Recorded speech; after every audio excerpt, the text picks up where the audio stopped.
So let's talk about some of these other products here, since we've had a chance to talk about these now. Let's discuss some of the other ones. Okay. Well, I'll talk about these first, just because they are available on my on the Etsy store right now.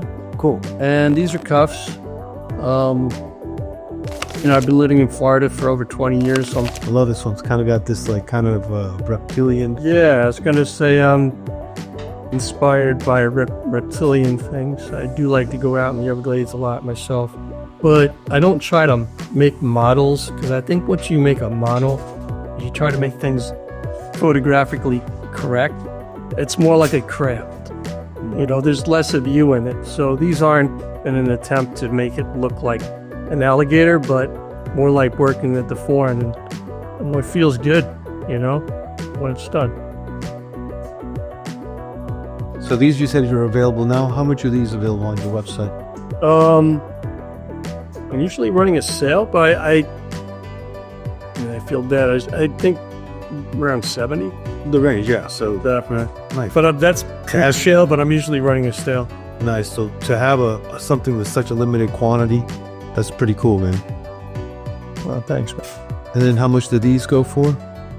These are these retail around 56, but I'm usually running a sale, so I'm selling them between $40, $50. Cool. So we'll put a link in the description to your website, and if you're kind enough to give us some kind of a code or something, we'll put it in there. Well, so I'll do this. I'm going to run a 35% discount for the next couple of weeks. All right. Should get the price under $40.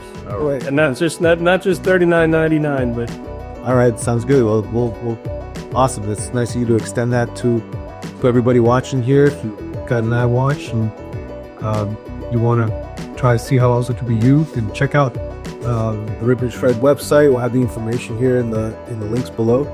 And but before we go, we want to talk a little bit more about some of the other pieces here, because there's some great shit here. So these are more, most of the stuff you've done is mostly for men. This is more for women, or? I don't judge. Hey, I wear these sometimes. Yeah. Just do what feels good. Again, I like to study the form, I suppose I'd get away with this a lot easier than I would with this. Yes, so I'm saying that it's... But I do, actually, like this one, this was a study in shape and texture and look. I tumbled this one in a medium to get it to have that faded look. And I certainly, like, there's some women I could say I'd like to see them in an outfit and accessorize with this that I think could pull it off. Yeah, I think for women it'd be easy. I think for guys maybe a little bit more, I don't know. So but these are more athletic of a style for that. But it's awesome, man. Like the lines and everything. With things kind of also get like, you're used to seeing this as a female product more than anything, with that kind of shape, that angle kind of shape or whatever. And jewelry is a tough product to sell online, because it's something people want to touch, feel, and fit. And that's why I don't push as much jewelry on the website as much as, a utilitarian thing that people can understand and that they like it. They're not worried about how it's going to fit. And jewelry is really, it's hard that way. What do we got here, man? So what's this piece? Oh, that was a nice experiment that it worked out well. 3D printing with laser sintering, I believe, is the only way you could make that out of nylon, because it's printed as one job. But it's individual links, about 10, I think. But it's nylon, and the beauty of that thing is that you can wear it in the shower, in the pool, at the beach, and you're not worried about destroying. It actually only gets nicer, I think, as it fades. Right. You're softer and more articulate, and articulates better. Right, so it gets kind of slightly sanded. So so I kind of think of this as beach wear. It's not, you're not spending a fortune. But it's still something of value, I think, where I value to that you can wear and enjoy every day. It's also unique designs, right? They're not. You could not worry about it ruining when you go to the beach or whatever. And then over here we got a couple other things so these were all different 3D prints that we were experimenting with. This was a different design. Yeah, Rodrigo helped me a lot in the beginning. That's how he knows. He's had these parts for a long time now. Yeah, some of these were, printed here and in the very, towards the beginning. This is actually one of the designs that I asked him to take something and make modifications to the existing design that you had on this one and kind of soften it up a little bit. Yep, it looks good. That thing's old, probably like 10 years. Is it possible to resize this? Well, you can't stretch it, but you can take like a Dremel. Yeah, Dremel will saber out. Yeah, there you go. They're gonna get much more out of it. So you can't stretch it. So you can't heat it up and stretch it. Not that material. Oh, right. Because this is done differently than normally how metal is made. Right. When you 3D print something, it becomes like really hard, More brittle. and you lose that flexibility. Yeah. That's why they make 3D printed rocket engines, because they're like hard, strong, in that way that they want it to be hard and strong. Not with impact, but Check out this one. I love this ring, man. This is really cool. thanks, man. Yeah, I wear that every day. So that one's silver. I had that one casted for me and antiqued. And Antiquing is basically adding like a black kind of. exactly, it's like if you spray paint it, to put it, crudely, like you've spray painted the whole thing and then polished it off and just left the shadows, like antiquing. But with silver, they use something, I think it's called liver of sulfur, and it smells, but it leaves a pretty permanent bond. So we'll do a little bit of like rapid fire, just a little bit here, right? Advice to anybody that's specifically going out to any startups, right? What do you think is the best advice that you can give to any other startups? Something that you've learned through your experience. From the advice to the person who's starting up their own business. Yeah. That has their idea, they want to bring it to life, they're not sure where to start. I mean, in general, like just Be honest with yourself. Be honest with yourself and take the advice of people that they're your respect when they tell you, and because sometimes you could be so intimate with your idea and it becomes your baby that you become a little irrational. So, and you don't want to listen to. You want to be in your echo chamber. You just don't want to listen to anything that shoots down your idea. And you got to be able to listen. It doesn't mean your idea is bad. You're getting advice. You don't know everything. You're going to learn.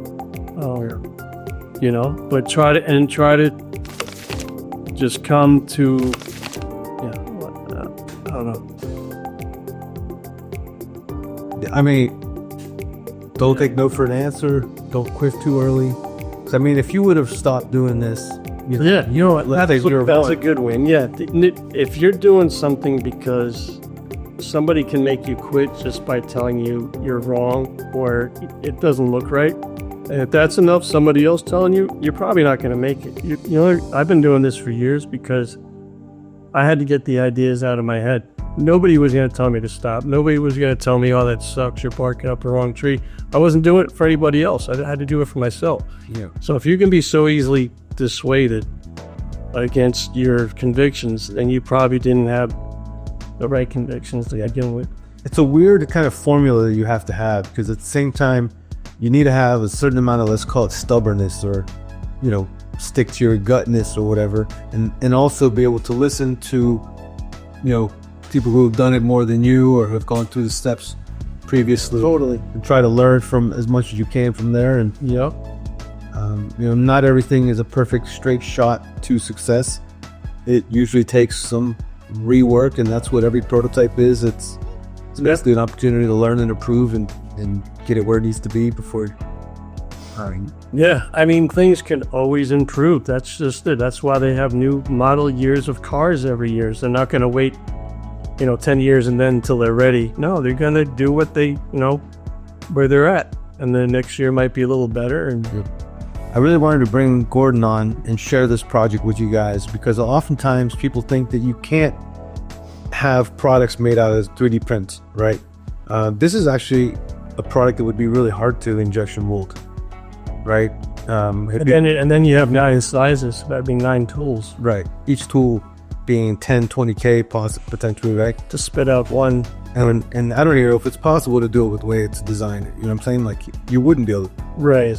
No, it's designed with functionality in mind overall, instead of, because I do have the access to the 3D printing. Yeah. It's not, you're correct. It's not the cheapest way to produce, but it is what it is for the people that appreciate it and want to have it. Yeah. No, this is a beautiful thing. And especially when you're talking about when you're doing lower quantities, you definitely want to be able to try to do it in 3D print if you can, right? So out of manufacturing, because as soon as you start getting into, each mold costs you $10,000-$20,000. There's 8 different variations here. So now you're 160, and just for the molds, not including your development time and all that stuff, right? Shipping and everything. So it just makes it so affordable in this case, right? And it's honestly, it's not every case that it makes sense, but this specifically works because it's something that can't even be very difficult to manufacture this way. I mean, agree? Yeah, and you're right. And I'm not saying it couldn't be done any other way. There's actually some other people that have taken different approaches at it. Careful not to copy me, because I do have a patent, and I have had to pull the I have a patent. See that? So well, let's talk about that a little bit. I would love to talk about that. So, all right. So you have your product out there. You got a utility patent or design patent, or what? It's a design patent. Okay. And wow. Okay. So that's enough to make them stop. Cease and desist. Is that so? Okay. So how it's working? How did you find out? What if you? Because I do regular Google searches and image searches and Apple clipcase searches, just product research basically, and then you see what comes up, and if something looks like it's infringing on my patent, I dig a little deeper, reach out to the person.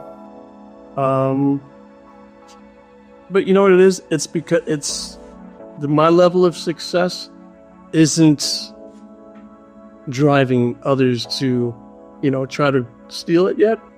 But as you get bigger, and I've noticed that too, as I have gotten more successful, there are more people out there doing it. But I'm confident the way I approach the problem and the aesthetic, that I got a good product, and there's room for everybody. But at the moment, right now, I think I got the best. Nice.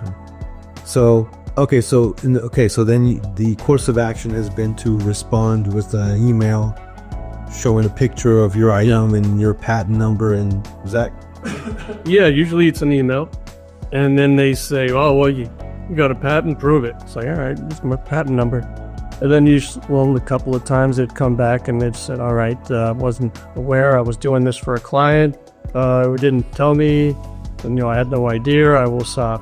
And usually it's some lame excuse like that, but it gets the job done. Now, that's not to say that I think if I started selling a large amount of these, that then they're going to come out as a woodwork. Yeah. And then my patent is strictly design. And people are willing to, for the look of it, the aesthetic, I tried to make it nice. They can't copy it appearance-wise. Can they find another way to do it? I mean, there's 10 different ways to open a can, so I can't say that I got the only. Yeah, but they have to invest the time into it. Yeah. I've often heard that once you start making like $5 million worth on the product, then that's when it really starts getting ripped off and all that stuff, because now there's this huge market and it's worth the investment. Okay, that's the thing. But a lot of people, I think a lot of inventors and startups are really afraid of people stealing your ideas. I understand,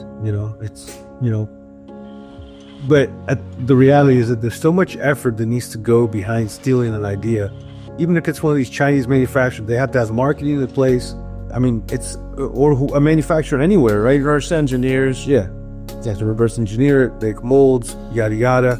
So, but I think the marketing is even like the bigger part of it, right? Yeah. Fulfillment, all that part of it, right? Marketing. Customer service. Marketing is more than half. Yeah. So, Gordon, where can my friends that are watching this on our show, where can they find your product? Well, you can find my product Etsy store, and I made the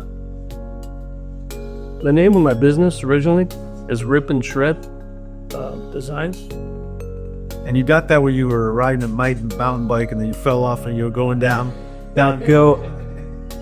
Hey, I told myself if I was ever asked where I got the design, I got a short story and the real story. All right. And the short story, well, which is also real, is it's rip and shred, which, you know, it sounds aggressive, and my designs are admittedly, yeah, look at that, are kind of aggressive. If you looked at my other designs, which can be found, I got a rip and shred Facebook page where you can see a lot of photos of old designs, and actually I like to do outdoor photography, so I post those pictures up there too. That, again, I like them. If anybody else likes them, that's great. But the website is address is ripandshred.com, ripandshred.com, and it links to this Etsy store hosted by Etsy, which has been pretty good so far. So all your sales you're doing is currently coming through Etsy. Yeah. I mean, I have, I still have some old connections. People have my number. There's some contract work, but predominantly this is my face to the world right here. It's the Etsy page these days. Nice. That and the Rip and Shred Facebook page. I definitely think there's an opportunity to show off the work a little bit more. Maybe like a landing page, like a strong landing page.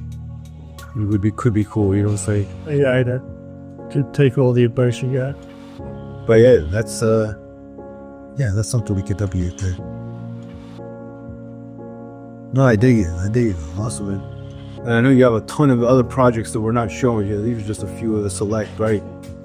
Yeah, this is just the flavor, you know. Yeah, different colors and things. Very cool, man.